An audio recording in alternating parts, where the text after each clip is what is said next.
वो मान जाएगी? बंद करो अपनी बकवास, जानकी ने कहते हुए तुरंत टीवी की तरफ देखा और फिर आगे कहने लगी, मार दो मुझे। अब क्योंकि तुम मुझसे इतनी ज्यादा नाराज हो तो मुझे मार दो। ओह, तुम्हारी मौत तुम तक जल्दी पहुंच जाएगी, सिमरन ने कहा।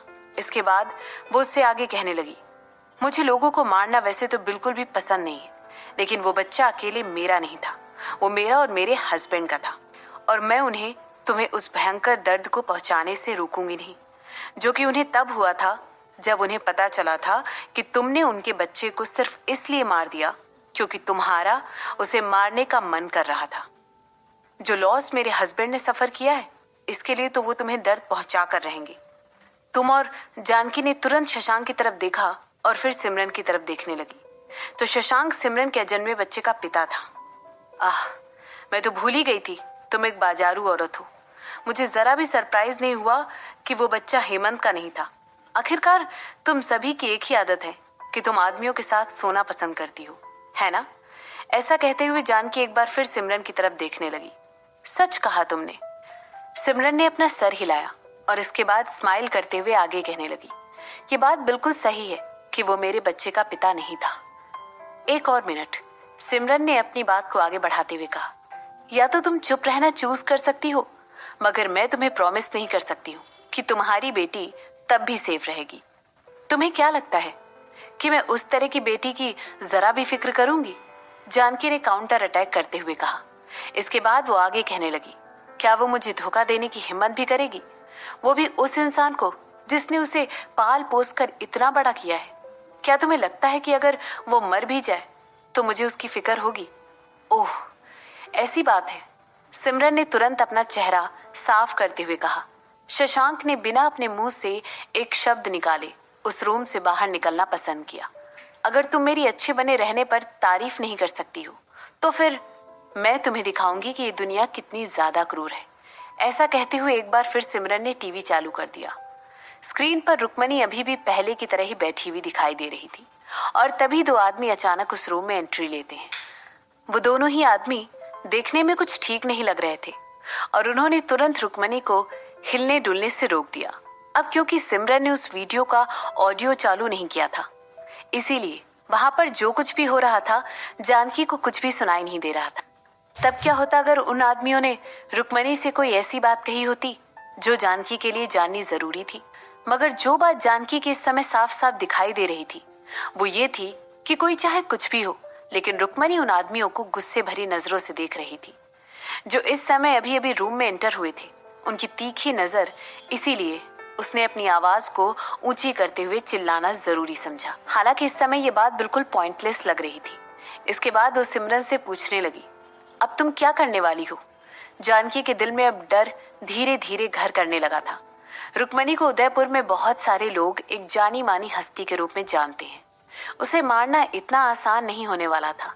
हालांकि जानकी को इस बात का पूरा यकीन था कि रुक्मणी का इस तरह अचानक से गायब हो जाना पब्लिक में हलचल मचा देगा और ऑलरेडी चल रहे इस स्कैंडल पर भी थोड़ी सी रोशनी डाल सकता है।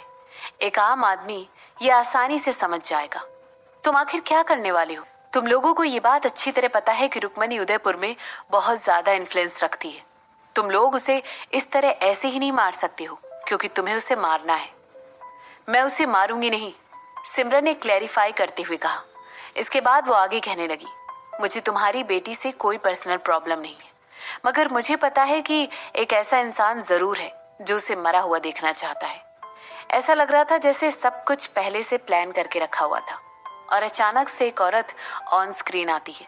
वो औरत इस समय रुक्मणी के कमरे में घुस रही थी, वही कमरा जहां पर रुक्मणी को पकड़कर रखा गया था।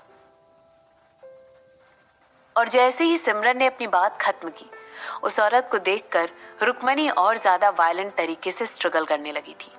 वो उस बंधन से जल्द मुक्त होना चाहती थी। पद्मनी, जानकी ने पूछा। इस समय ऐसा पूछते हुए उसकी आंखें बड़ी हो गई थी और उसका जबड़ा भी कस गया था। वो अपने इमोशन को कंट्रोल करने के लिए बहुत ज्यादा स्ट्रगल कर रही थी, खासकर तब जब उसने अपनी बेटी की शब्दों को सुना था।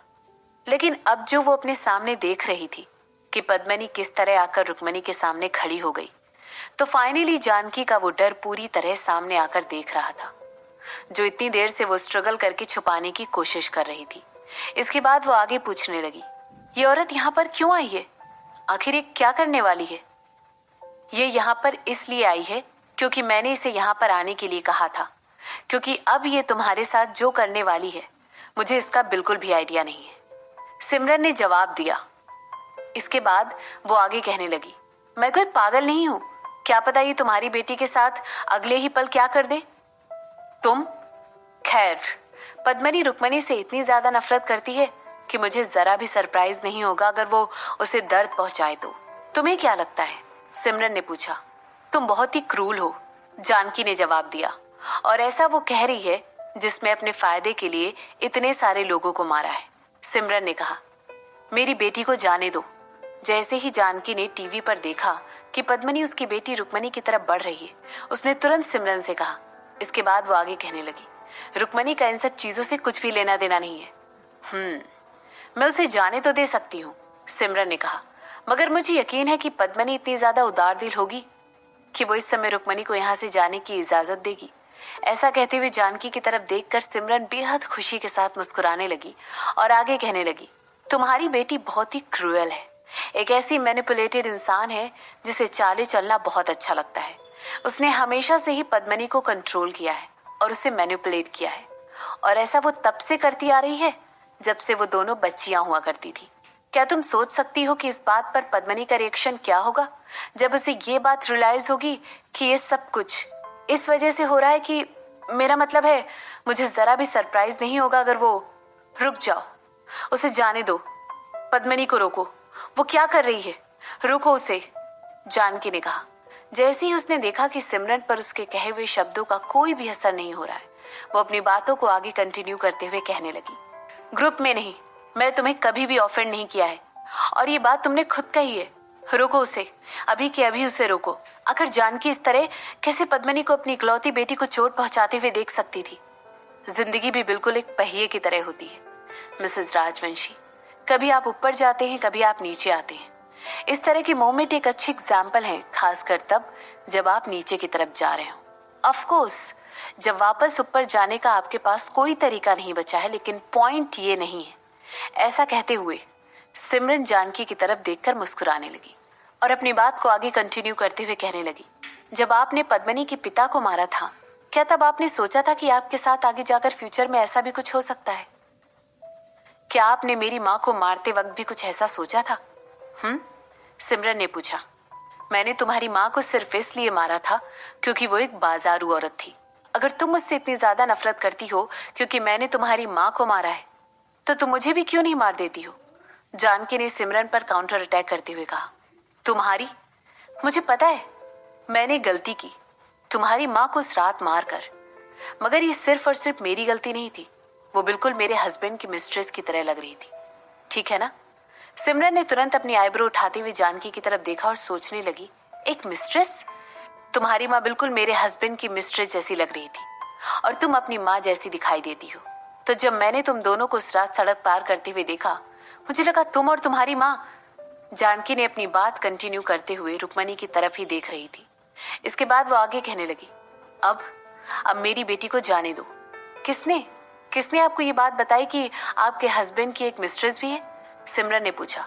उसकी रिसर्च के अनुसार मिस्टर राजवंशी की कभी कोई मिस्ट्रेस नहीं थी। हालांकि उनके पिता जरूर लड़कियों को घुमाने वाले आदमी थे और अब उनकी जिंदगी में इस वजह से काफी सारी प्रॉब्लम भी क्रिएट हुई थी, लेकिन इसकी वजह से वो कभी इस तरह की एक्टिविटीज में एंगेज नहीं हुए थे। इस बात को सोचकर सिमरन तुरंत सोचने लगी कि आखिर जानकी को ये इन्फॉर्मेशन मिली कहाँ से?